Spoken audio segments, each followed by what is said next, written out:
চিকিৎসায় গাফিলতির একাধিক অভিযোগে সংশ্লিষ্ট হাসপাতাল ও নার্সিংহোমগুলিকে জরিমানা করল রাজ্যের স্বাস্থ্য কমিশন। হেলথ পয়েন্ট নার্সিংহোম থেকে এক রোগীর কোভিড চিকিৎসা না করে ছেড়ে দেওয়ার অভিযোগে ওই নার্সিংহোমকে 25,000 টাকা জরিমানা করেছে স্বাস্থ্য কমিশন।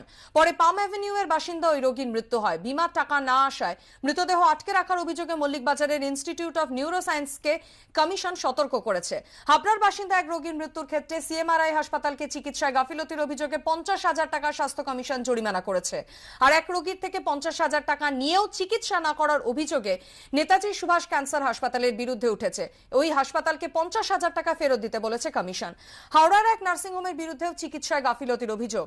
মৃত সন্তান প্রসব মহিলার। ওই নার্সিংহোমকে 1 লক্ষ টাকা অন্তর্বর্তী ক্ষতিপূরণ দেওয়ার নির্দেশ দিয়েছে স্বাস্থ্য কমিশন। কোনো ক্ষেত্রেই সংশ্লিষ্ট হাসপাতাল বা নার্সিংহোমের প্রতিক্রিয়া এখনো মেলেনি।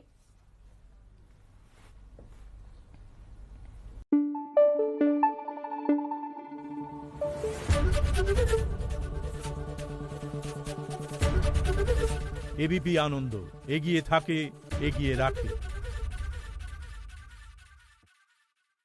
একের পর এক বিধায়কের দলত্যাগ, পরিস্থিতি সামাল দিতে কালীঘাটে মুখ্যমন্ত্রীর বাড়িতে বৈঠক তৃণমূল নেতৃত্বের। আতঙ্কের কিছু নেই বার্তা তৃণমূল নেত্রীর। অন্যদিকে এবার পদত্যাগ করলেন তৃণমূলের সংখ্যালঘু সেলের সাধারণ সম্পাদক। সংখ্যালঘু ভোট ধরে রাখতে অনুষ্ঠানের আয়োজন শাসক দলের।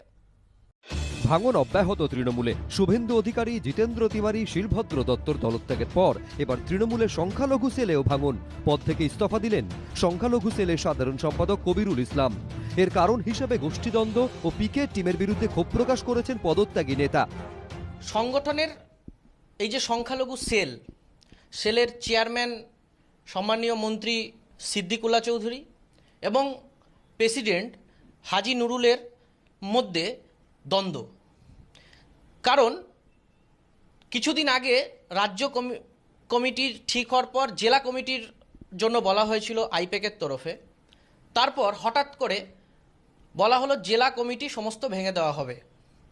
তো আমরা যারা ওনাদের আন্ডারে কাজ করছি, সিনিয়রদের মধ্যে যদি এত মতবিরোধ থাকে, তাহলে আমরা জুনিয়ররা কি শিখব?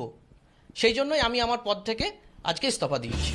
সূত্রের দাবি, শনিবার মেদিনীপুরে অমিত শাহর সভাতেই বিজেপিতে যোগ দেবেন শুভেন্দু অধিকারী। তার সঙ্গে থাকতে পারেন বর্তমান পূর্বের তৃণমূল সাংসদ সুনীল মণ্ডল, ব্যারাকপুরের দলত্যাগী বিধায়ক শিলভদ্র দত্ত। এমনকি শুভেন্দুর সঙ্গে আরও বেশ কয়েকজন বিধায়ক ও সাংসদ তৃণমূল ছেড়ে বিজেপিতে যোগ দিতে পারেন বলেও জল্পনা তুঙ্গে। ফলে তৃণমূলে ক্রমেই চওড়া হচ্ছে ফাটল। এই পরিস্থিতিতে শুক্রবার কালীঘাটে মুখ্যমন্ত্রীর বাড়িতে বৈঠকে বসেছিল তৃণমূলের শীর্ষ নেতৃত্ব। সেখানে তৃণমূল নেত্রী ছাড়াও উপস্থিত ছিলেন অভিষেক বন্দ্যোপাধ্যায়, সুব্রত বক্সী, পার্থ চট্টোপাধ্যায়, ফিরহাদ হাকিম, অরূপ বিশ্বাস এবং ভোট স্ট্র্যাটেজিস্ট প্রশান্ত কিশোর।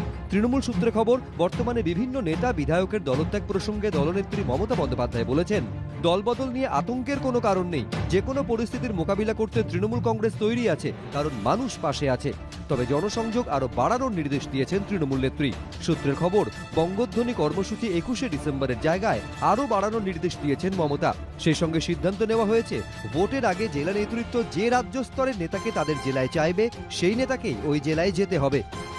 ওনারা এত বছরও পশ্চিমবাংলায় নেতা তৈরি করতে পারলেন না, তাই মমতা বন্দ্যোপাধ্যায় যে সুশৃঙ্খল ভাবে একটা দল তৈরি করেছেন, সেখান থেকে তাদের নেতা ধার নিতে হচ্ছে।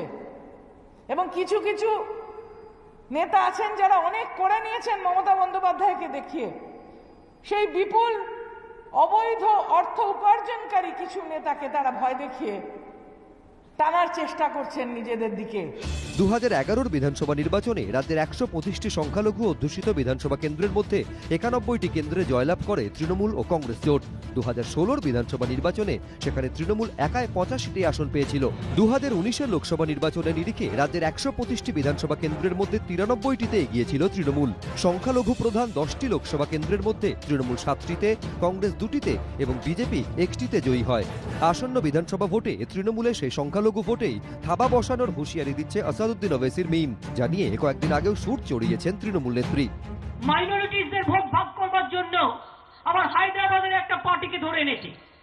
সেই পার্টিটা আবার এখানের কয়েক টাকা জোগাড় করে বিজেপি টাকা দেয়, আর বিজেপির টাকা ওরা এটা করে যায়।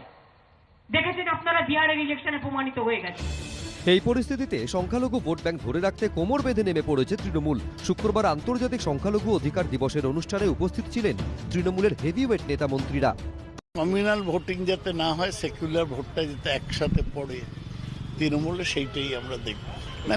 মার্জিনাল প্লেয়ার, মাইনরিটিরা টোটাল কনসলিডেটেড, তারা এটা বোঝে এবং নিশ্চয়ই আরও বুঝবে যে তৃণমূল ছাড়া সেকুলার স্ট্যান্ড নিয়ে মাইনরিটিদের পাশে কেউ দাঁড়াবে না। মমতা বন্দ্যোপাধ্যায় মনে করছেন যে তার পৈতৃক অধিকার বলে যেটা মনে করেন যে মুসলমানদের ভোট আমার ভোট, সেই ভোট ডাইলিউট হতে পারে, চলে যেতে পারে, তার জন্য তিনি এত বিচলিত।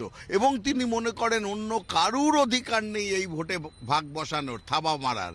এই যে চিন্তা, এটা হচ্ছে খুব স্বৈরাচারী চিন্তা। বহুদলীয় গণতন্ত্রে এইভাবে ভাবা যায় না। সব মিলিয়ে বিধানসভা ভোটের আগে সব দল সমীকরণ নিয়ে অঙ্ক কষতে ব্যস্ত। আশাবুল হোসেন, পার্থপ্রতিম ঘোষ ও রুমা পালের রিপোর্ট, এবিপি আনন্দ।